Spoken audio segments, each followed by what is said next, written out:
passá-los quando necessária. Pessoas que costumam fazer julgamentos estereotipados a respeito dos outros ou de situações, tendem a se frustrar com maior intensidade. Fazer julgamento estereotipado significa estabelecer padrões de comportamento para os outros, não entendendo que a vida social pede mudanças constantes. Por outro lado, padronizar situações é entender os eventos da vida sob um prisma ortodoxo convencional, o que pode engessar a própria vida, retirando-lhe a criatividade e a espontaneidade. Esses julgamentos e percepções da realidade se devem a uma forte ligação com as tradições e com o passado, que impedem a aceitação do novo. A vida pede sempre mudanças, principalmente quando a depressão surge.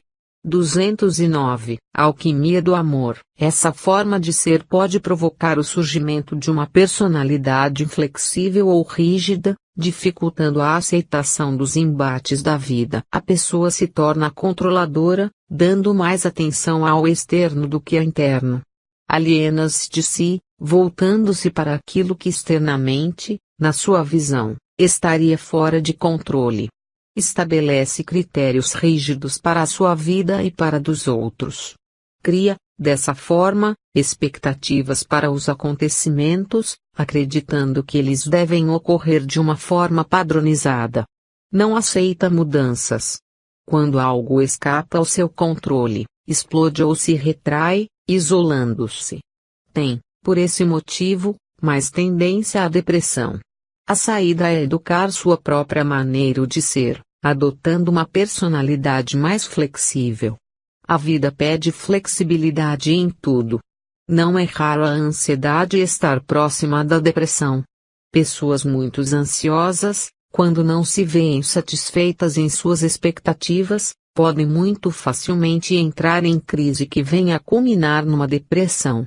Desejam ansiosamente que as coisas aconteçam num tempo muito curto e não esperam, dentro de si mesmas, que os eventos se sucedam uns aos outros.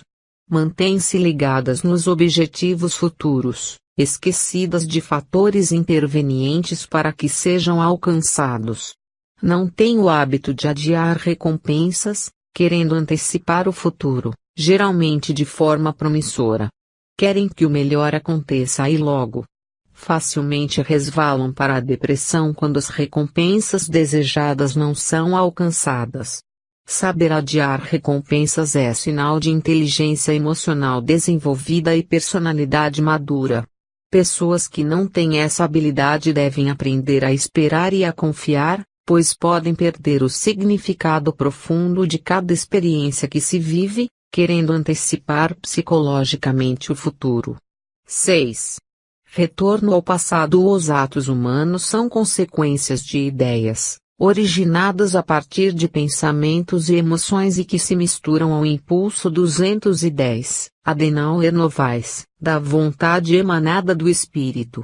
No percurso que a vontade realiza entre o espírito e a ação, ela recebe a interferência de múltiplos fatores, que vão desde os reflexos condicionados até a influência mental exógena.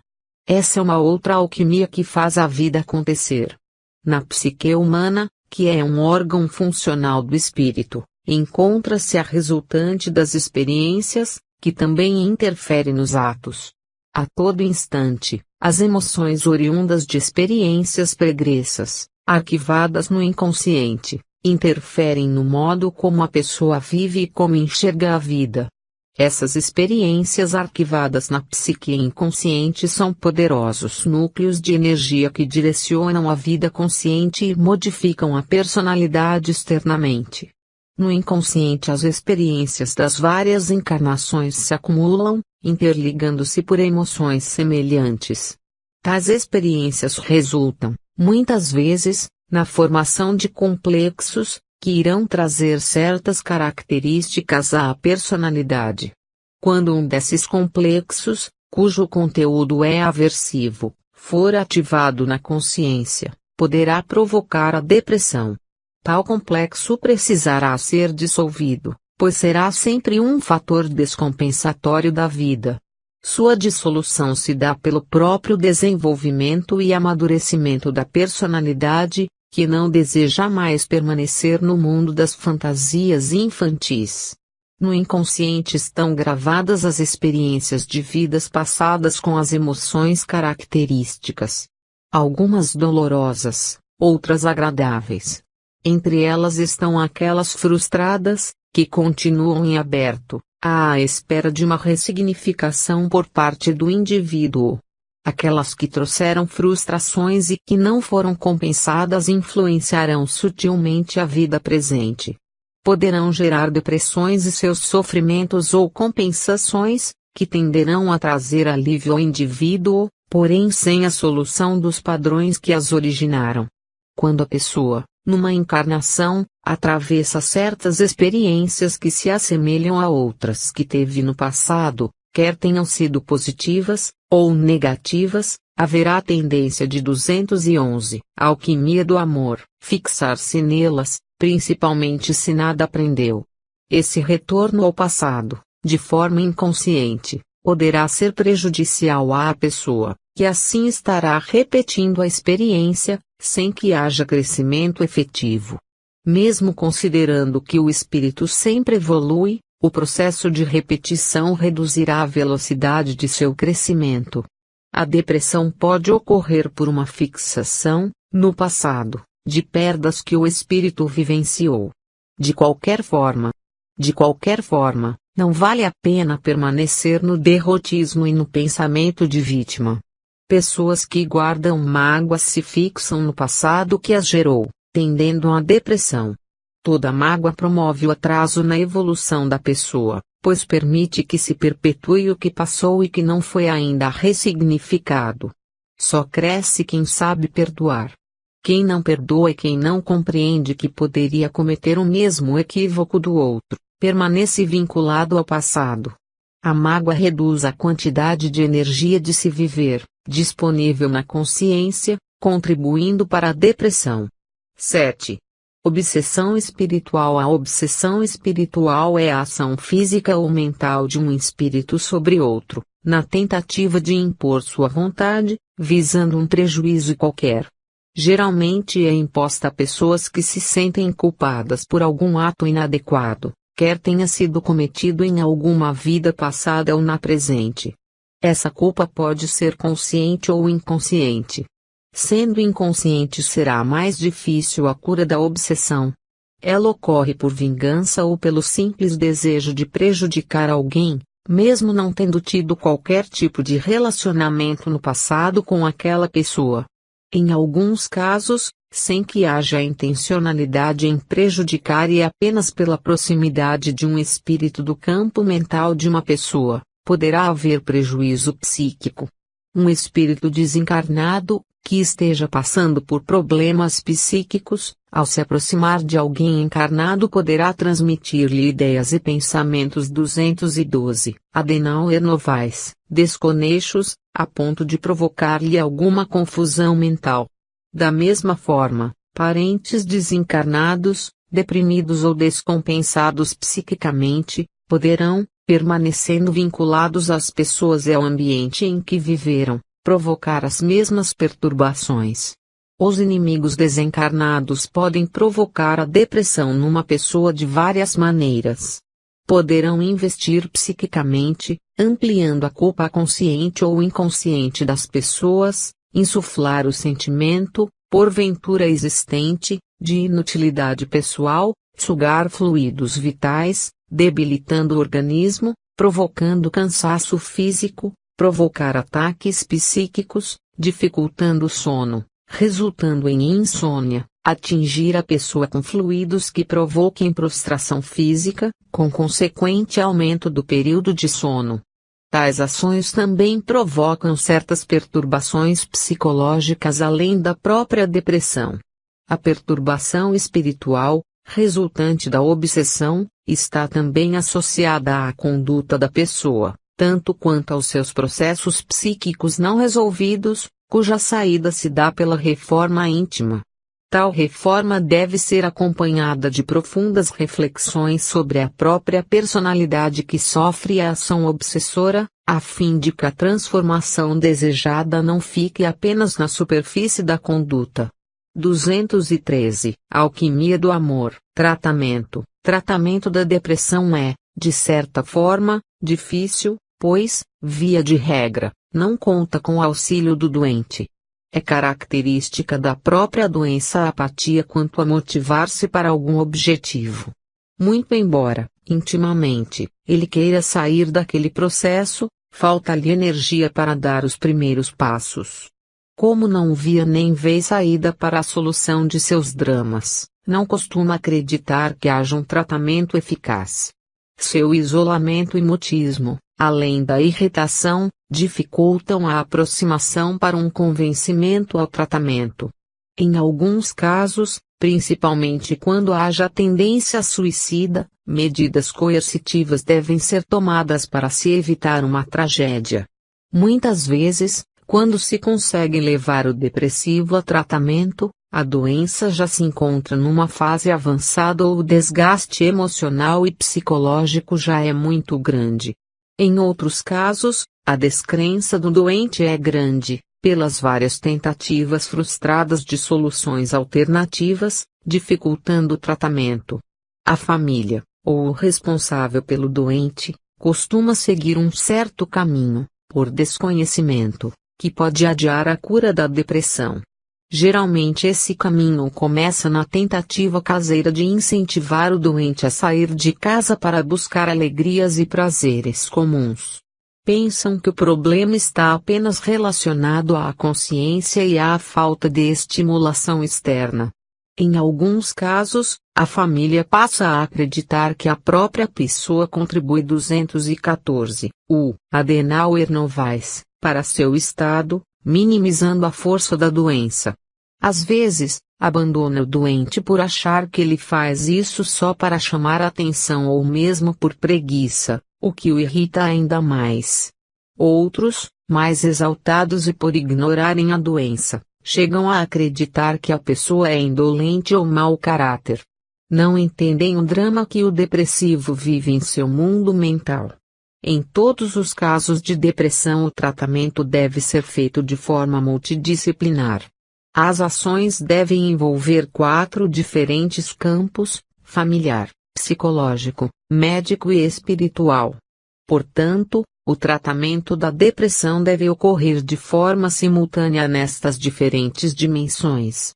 No campo familiar é necessário que as pessoas que convivem com o doente tenham consciência das características da doença, inclusive avaliando sua corresponsabilidade para sua instalação. Mesmo que não haja qualquer tipo de contribuição direta dos membros da família para que aquela doença tenha se instalado, é importante que todos se impliquem no processo de cura. A união familiar, bem como a não indiferença ao que se passa no mundo íntimo de alguém com quem se convive, promove o aumento da confiança do doente. Ele se sentirá seguro e fortalecido quando perceber que todos estão interessados em seu progresso. O respeito à dor alheia é, no mínimo, algo que se pode fazer em favor do doente, quando não se sabe como agir. O depressivo quer de fato atenção e ser escutado. Esse seria o comportamento inicial de quem com ele convive. Escutá-lo e dar-lhe atenção significa preparar a base para que ele aceite um tratamento mais especializado. Deve-se evitar criticar ou repreender o depressivo, ou mesmo tentar procurar um culpado. A doença se instala por conta de múltiplos fatores. É também salutar que, em família, sejam proporcionados diálogos visando a remoção de antigas mágoas e desavenças porventura existentes, que tenham contribuído para o estado atual do doente. A família deve proporcionar programações especiais para o depressivo, sobretudo comemorar datas importantes de sua vida, mesmo que 215. Alquimia do amor. Ele afirme não querer. Mesmo que o depressivo não queira participar de programas familiares, Deve-se insistir para que seja incluído e, em certos casos, ele não deverá ser deixado de lado, sozinho. A paciência é fundamental no trato com o depressivo, pois sua sensibilidade exclui qualquer tipo de admoestação sobre seu estado ou conduta. Em alguns casos é recomendável que o depressivo faça uma viagem de lazer, a fim de sair do ambiente que não lhe permite melhor arejamento de suas reflexões. Claro que uma viagem não será a solução, mas poderá permitir um melhor estado ao depressivo para que inicie sua efetiva cura. Quando existe possibilidade e disposição, recomenda-se a prática da dança e, a depender da idade, de esportes. Permitem melhoria no estado geral do indivíduo, contribuindo para que se disponha ao tratamento adequado. Nesse campo também podem ser incluídas massagens terapêuticas que permitem um melhor relaxamento do indivíduo. Um dos fatores que mais contribuem para a cura da depressão é uma atividade profissional, isto é, um trabalho, como foi dito anteriormente. Quanto mais ocupado e se relacionando socialmente, mais possibilidades de sair do estado de depressão. O depressivo deve evitar deixar de trabalhar por causa de sua doença. Mesmo que tenha tido necessidade de sair de licença de seu trabalho, deve retornar a ele o mais rápido possível, não medindo nenhum esforço para tal. Ele deve se esforçar ao máximo para não deixar de trabalhar. O campo psicológico é o que mais se diz respeito à problemática do depressivo. Sua doença se situa na dimensão afetiva, cujo conhecimento está afeito à psicologia. Muito embora não despreze as outras formas de auxílio, é o tratamento psicológico o que mais efeito terá sobre a cura da depressão. O tratamento psicológico levará o doente a entrar, de forma segura, em contato com as causas de sua depressão, contribuindo para sua remoção. Sabendo que tudo se processa na mente do indivíduo e conhecendo os mecanismos que podem concorrer para que um COMP 216, Adenauer Novaes, assuma consciência, o tratamento será conduzido para sua dissolução. Será uma psicoterapia profunda, baseada na concepção de que os sintomas da depressão são representações simbólicas de algo oculto à consciência. O que está oculto podem ser velhas feridas não cicatrizadas que refletem mágoas, frustrações, remorsos, culpas, ódios, bem como experiências não bem digeridas, que precisam ser trabalhadas. O desenvolvimento da personalidade se dá com a compreensão desses processos e com a integração da sombra gerada por eles. O tratamento médico é recomendável, principalmente, em caso de tendências suicidas. É muito comum recorrer-se ao médico para a cura da depressão. A formação médica não inclui o estudo da mente humana nem dos processos psíquicos. O alcance da medicina se restringe ao funcionamento do cérebro, portanto tem seus limites na organização física, pois não alcança a esfera psíquica. Quando se vai ao médico, em geral, o doente sai com uma receita para um antidepressivo. Quando alguns sintomas sobressaem, como a insônia, a receita inclui uma medicação indutora do sono. Na maioria dos casos são medicações que reduzem a ansiedade e o medo do doente. Como já disse, não resolvem, muito embora aliviem. Não devem ser desprezadas, mas devem estar associadas aos outros campos de tratamento.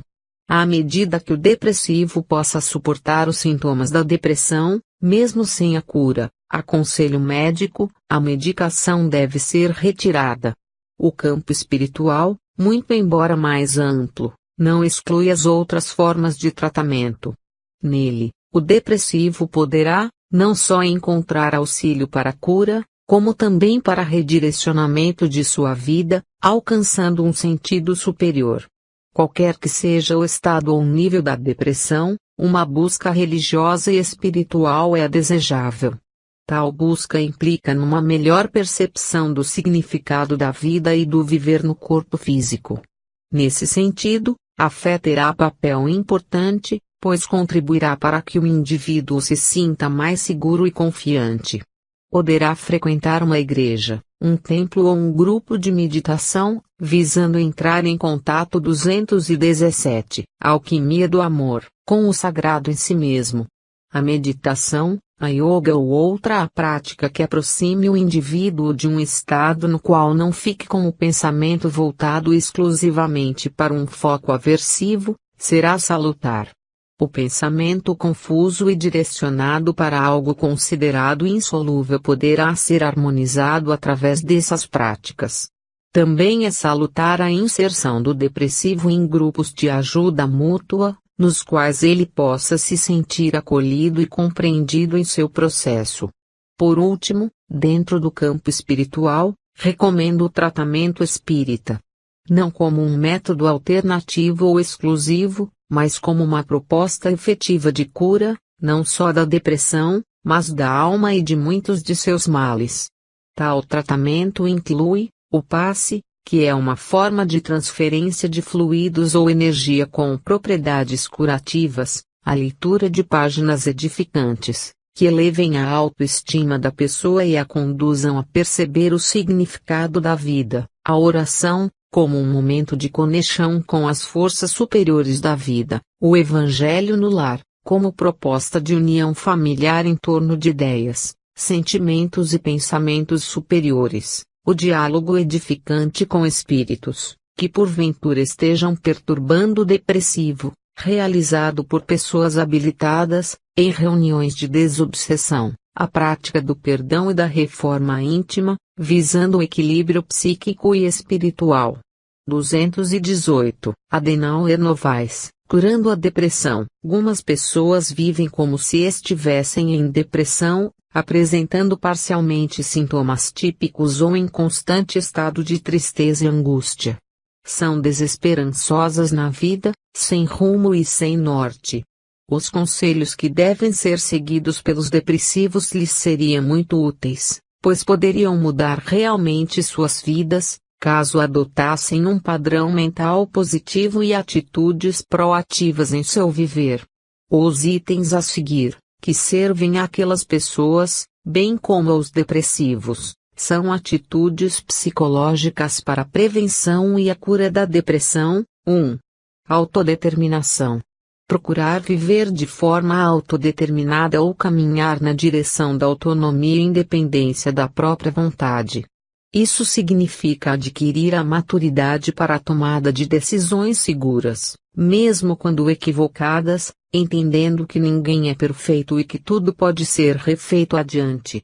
Quando uma decisão foi tomada de forma consciente, visando o melhor, e apesar disso gerou prejuízos, para si ou a terceiros, a vida certamente permitirá que o destino resultante possa ser alterado e também traga consequências positivas. Autodeterminação significa, também, viver sempre o presente com o olhar no futuro, sem prejudicar a ninguém, empreendendo forças em favor do bem pessoal e coletivo. 219. Alquimia do amor. 2. Compensações subjetivas. Deve-se viver procurando compensações subjetivas, isto é, encontrando razões não materiais para a vida, pois ela se processa na aquisição de valores espirituais. Desenvolver habilidades intelectuais e emocionais nas relações interpessoais, sem esquecer o constante autoconhecimento. As compensações subjetivas são motivações internas que sustentam a pessoa, principalmente nos momentos de crises, ampliando seus horizontes materiais. Dentre essas compensações se enquadram a construção interna de uma personalidade sadia, a ampliação da capacidade de estabelecer afetos não eróticos, as alegrias imponderáveis da caridade ao próximo, a construção de uma maior percepção da vida e seus mecanismos de funcionamento, a educação dos próprios instintos, o diálogo maduro com o próprio self, dentre outras. 3.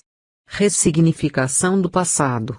Todo passado é parte integrante da personalidade e influi no presente. Todos os acontecimentos da vida podem ser analisados sob diferentes óticas, sem que se possa determinar a existência de uma única verdade. Todo evento é um recorte do presente, que contém o passado e o futuro, portanto pode ser visto e analisado sob diferentes paradigmas. Toda atitude negativa do passado e que gerou arrependimento deve ser entendida como pertencente à ignorância de seu autor. Ocorreu daquela forma por causa da ausência de lucidez para realizá-la de outra maneira melhor. Mesmo que tenha sido feita consciente de que causaria prejuízo a si próprio e a terceiros, ainda assim é parte da ignorância humana. Deve-se, por esse motivo, exercitar o auto-perdão enquanto se evita a persistência no equívoco. Todo evento passado deve ser ressignificado a fim de que não gere qualquer culpa e a necessidade consciente ou inconsciente de obter redenção pelo sofrimento. 4. Coragem para enfrentar o mundo. Viver é um ato involuntário, pois a vida é dada e não mais retirada. Ninguém 220, Adenauer Novaes, pediu para existir nem pode destruir a vida. Ela é única e eterna. Não é possível não viver. A vida deve ser enfrentada com todas as forças possíveis.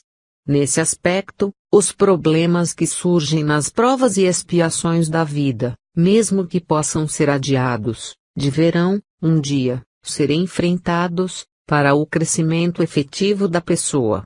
A coragem de viver é uma imposição, da própria vida, que desafia os tímidos.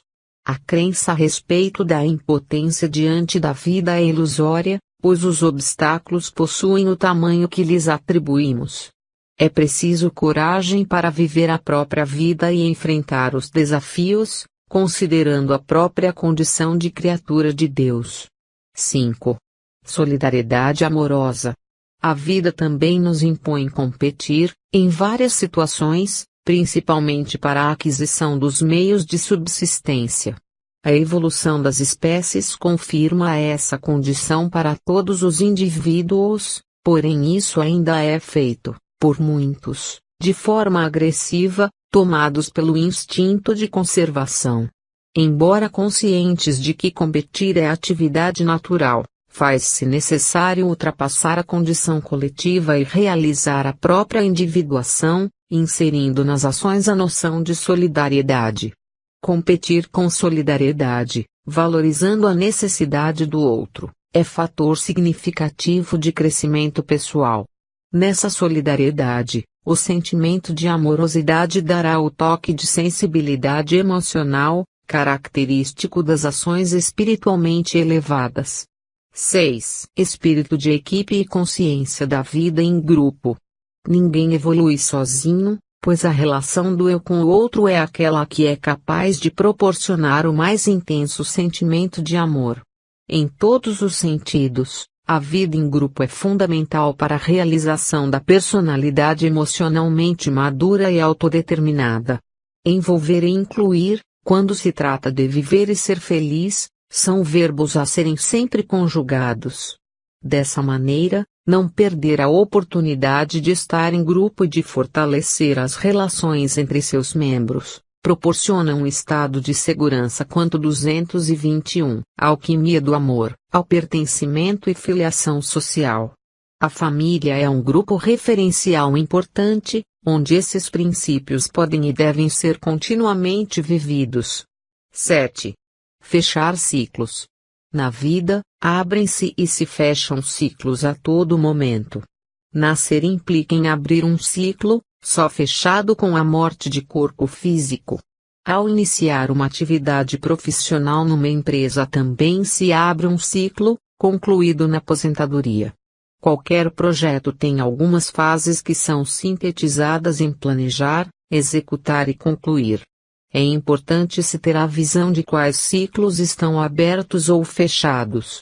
Fechar ciclos implica em se liberar para prosseguir sem vínculos que possam aprisionar um indivíduo ou postergar responsabilidades para o futuro. Certos ciclos que ficam abertos numa encarnação surgem em outras, como desafios que dificultam o prosseguimento em busca da felicidade. São feridas que ficaram abertas sem a devida asepsia. Relações mal-sucedidas, quando não muito bem resolvidas, sem mágoas, rancores ou ódios, são ciclos abertos que exigem energia além da necessária para se viver a normalidade do cotidiano. É preciso aprender a fechar ciclos para que a vida continue com a vivência de cada momento presente. 8. Perdão. Perdoar é doar mais compreensão ao outro. É sentir com empatia o que o outro sente, entendendo que talvez agisse da mesma forma caso estivesse em seu lugar. Perdoar é desenvolver a capacidade de entender a natureza humana em suas limitações, construindo uma personalidade compreensiva. Só cresce quem sabe perdoar, pois a ausência do perdão paralisa a vida. Antigas mágoas funcionam internamente na psique como núcleos sugadores da energia da vida. A habilidade em perdoar, sem reprimir suas emoções, sabendo como e em que momento liberá-las, representa uma aquisição superior do espírito. Quem sabe perdoar não mais se ofende com as agressões do outro, pois entende que, quem ofende, a si mesmo atinge. A agressão 222, Adenauer Novaes, representa a inferioridade e revidar nivela neste aspecto quem assim age. Perdoar não é contribuir para a manutenção do comportamento equivocado do outro, na medida em que a indignação surge como representação do que se sente. É a indignação pelo ato que deve catalisar uma atitude amorosamente eficaz. Quem sabe perdoar não se deprime pela mágoa. 9. Retorno ao sagrado. As representações externas daquilo que é sagrado, para o ser humano, sofreram significativas modificações com o pensamento racional. O excesso de racionalidade implica em repressão inconsciente da energia que seria canalizada para as experiências luminosas, isto é, que provocariam alterações significativas na consciência na sua dimensão religiosa. O ser humano carece de contato com o sagrado para sua percepção do Deus em si mesmo. O sagrado é a dimensão que circunda a percepção do divino em si mesmo. Quando alguém adora uma imagem, acreditando a ela um poder mágico ou luminoso, está representando seu desejo pelo encontro com Deus em si mesmo. Do culto externo ao Deus transcendente, é necessário ir ao encontro do Deus imanente. 10. Espiritualidade. Espiritualidade é conexão com o sentido superior da vida, percebendo-a como algo iniciado por Deus, e que tem sua continuidade realizada pelo próprio Espírito. É também um estado de espírito que coloca a pessoa em sintonia com a subjetividade da vida e com os aspectos transcendentes. Agir com espiritualidade é estar atento aos fins últimos das coisas, como pertencentes a um plano divino maior. É ter a consciência de que a vida não é apenas estar no corpo, ou ainda, que as ações humanas não visam simplesmente uma melhor situação no além. Ter espiritualidade na consciência é sentir, pensar e agir com a razão e, simultaneamente, com o coração. Inserir o olhar espiritual nas mais diversas experiências da vida é sair da mediocridade cotidiana que, muitas vezes, coloca a materialidade e todas as suas consequências degradantes em primeiro plano. 223. Alquimia do Amor. 11. Deus amigo. Pensar em Deus, questionar sua existência, pedir, agradecer, louvar, bem como agir consciente de sua presença íntima, são experiências comuns às pessoas. Aqueles que não acreditam em Deus colocam algo em seu lugar, como um argumento lógico, e com o qual estabelecem uma relação que se assemelha à que teria mentalmente com ele. De qualquer forma, é importante ressignificar a imagem de Deus com a qual a pessoa se relaciona em suas conversas íntimas. Deus tem todos os atributos cabíveis à expressão inteligência suprema, causa primária de todas as coisas, e, portanto, cabe a imagem do Deus amigo. Considere Deus seu melhor amigo e estabeleça uma relação psíquica com ele considerando apenas este atributo. Pense no conceito de amigo e lhe dê todas as melhores qualidades possíveis. Depois disso, se relacione com Deus com essas melhores qualidades. Faça de Deus seu amigo e não se relacione com ele através de seus outros atributos. 12. Dignidade.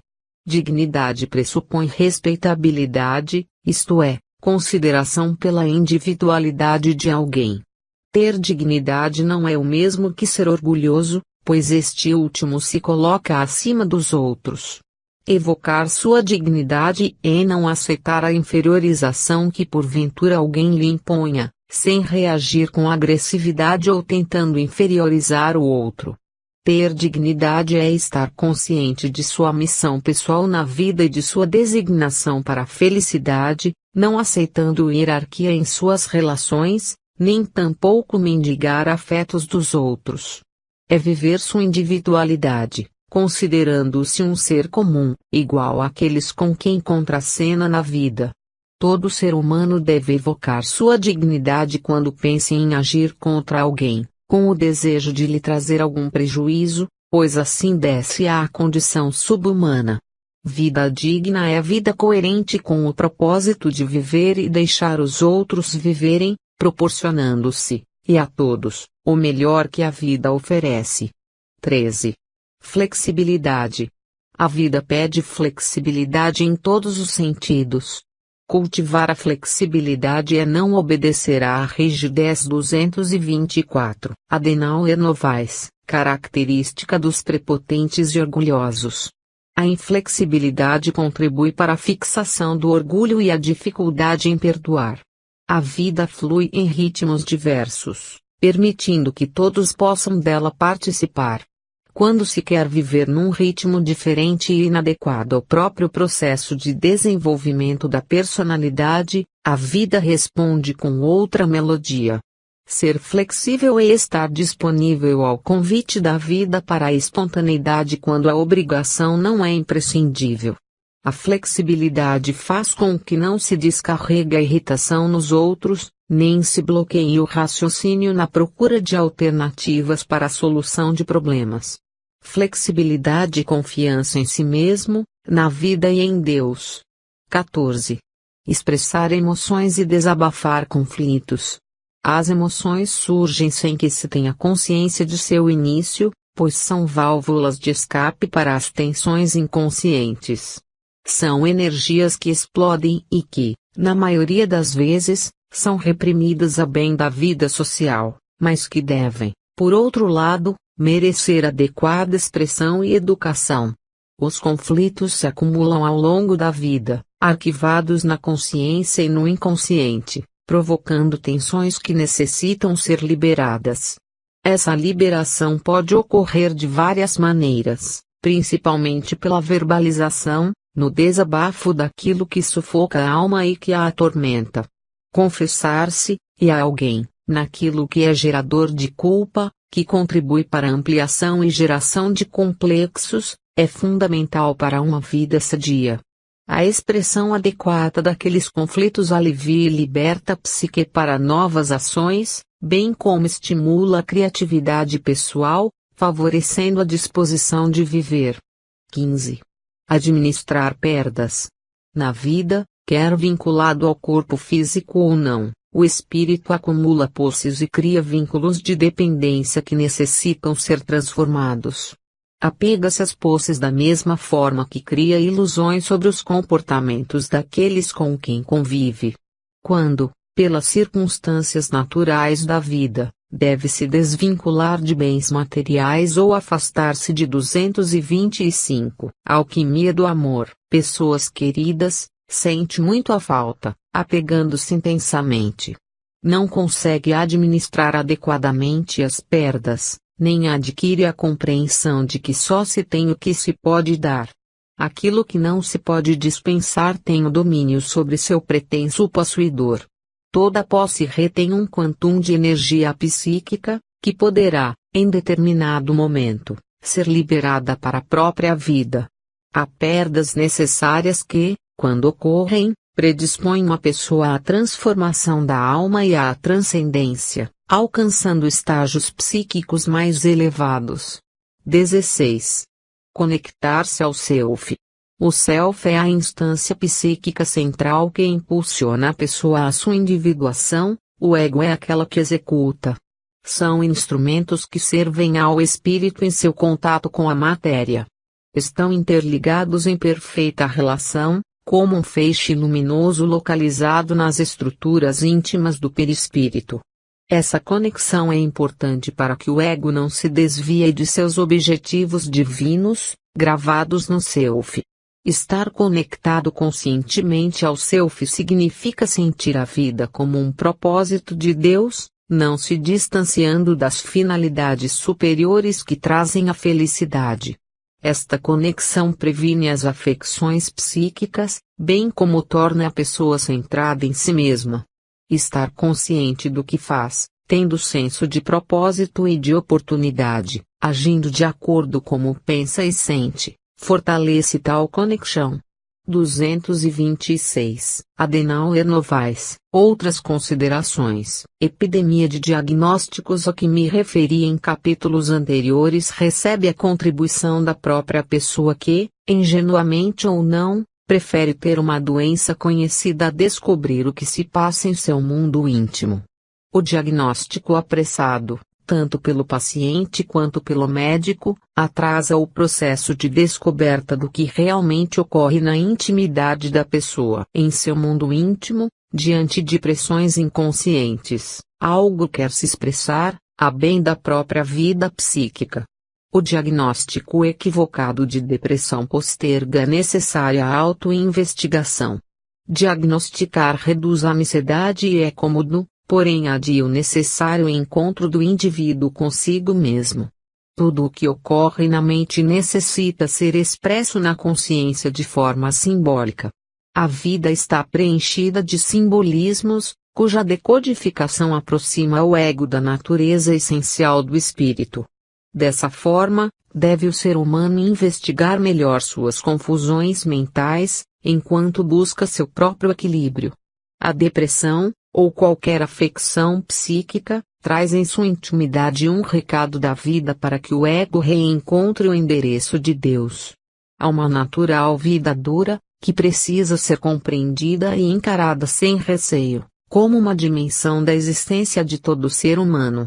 Muito embora se apresente diferentemente para cada pessoa, se constitui de experiências que visam quebrar a rigidez do ego, colocando-o a serviço do Self. São as circunstâncias 227, a alquimia do amor, daquela natural vida dura que transformam o eu frágil num eu maduro, à medida que se está atento à importância de cada experiência que a vida oferece. A vida normal implica também em perdas, desafios, doenças e sofrimentos que, embora devam ser vencidos e evitados, contribuem para o desenvolvimento da personalidade ótima e sadia. Ninguém está imune ao sofrimento decorrente das escolhas, nem ao sacrifício para alcançar o eu sádio, pois a vida não brinca, promove complexos eventos para o cumprimento de suas finalidades. Há riscos em se viver. Riscos que não implicam em destruição total do ser, mas que podem provocar sofrimento e atraso espiritual. A vida exige entrega, apaixonamento e determinação.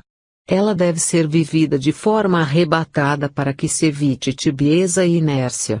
Muitas pessoas, desavisadamente ou por ignorância, pensam e vivem como se a felicidade, a personalidade sadia, o eu maduro, o alcance de objetivos, ou qualquer que seja o desejo quanto ao próprio futuro possa ser alcançado de modo mágico.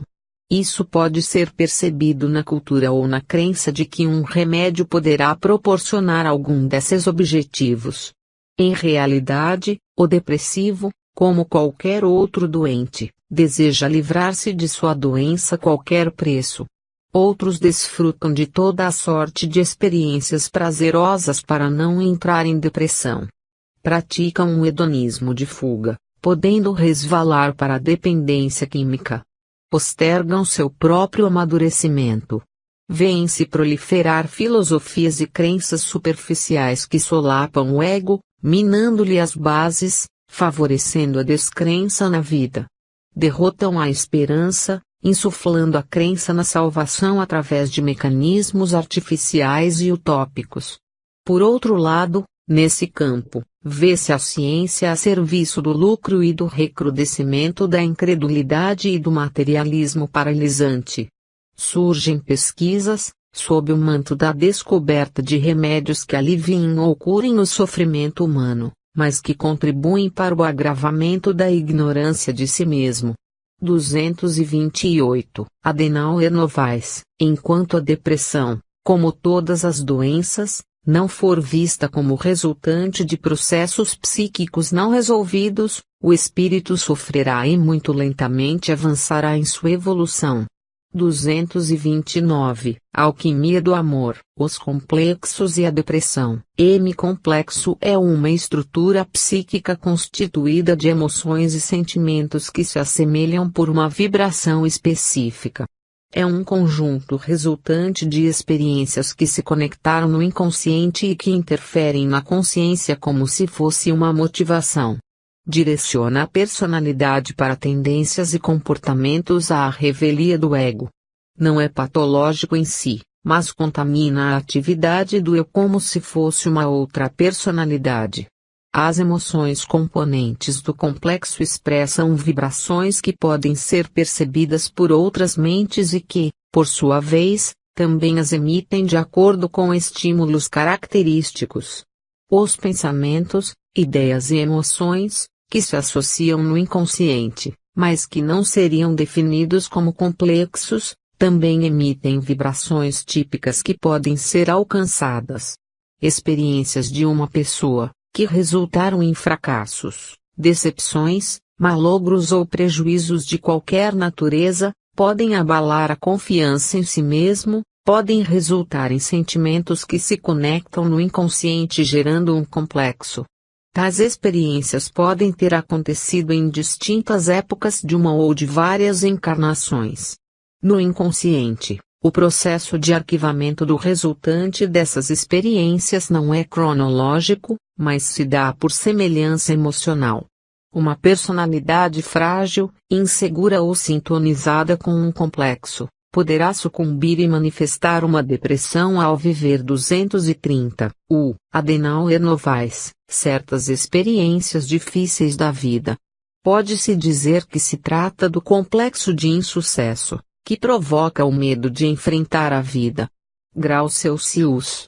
G. Jung, ao definir complexo, diz que se trata da imagem de uma determinada situação psíquica de forte carga emocional e, além disso, incompatível com as disposições ou atitude habitual da consciência. 6. Portanto, não há compatibilidade com a consciência, que não suporta viver de novo o resultante esperado para aquela experiência. O medo de sofrer de novo estará presente, influenciando na fuga para a depressão. A inconsciência do ego em relação ao complexo confere a este uma certa autonomia, o que prejudica sua dissolução. A personalidade se modifica pela assimilação do ego que se identifica com o complexo. A influência que certos espíritos obtêm sobre as pessoas deve-se aos complexos que assimilam o ego, alterando-lhes o comportamento, à sua revelia. Pessoas que são tomadas pelos seus próprios complexos se assemelham àquelas que são influenciadas por entidades espirituais, perturbadas ou não. A distinção entre esses dois fenômenos não é muito simples, inclusive porque, muitas vezes, eles ocorrem simultaneamente. Em ambos os casos, as ideias na consciência, contaminadas pela vibração emocional, sejam oriundas de um complexo inconsciente ou provenientes de uma entidade espiritual, parecem coerentes e lógicas.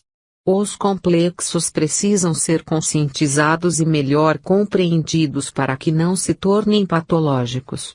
Nesse sentido, a pessoa deve se conhecer mais, descobrir seus conteúdos inconscientes e transformar-se. 1. Obras completas. Voo 8 par. 201.934. 231. Alquimia do amor. Experiências típicas que influenciam a depressão. Têm experiências comuns da vida, que não chegam a ser traumas, nem são causas suficientes para que se instale a depressão, mas que podem contribuir para sua ocorrência. Quando elas são vividas por um ego imaturo ou por uma personalidade frágil e emocionalmente instável, o desfecho pode ser a depressão. 1. Viver num mundo extremo.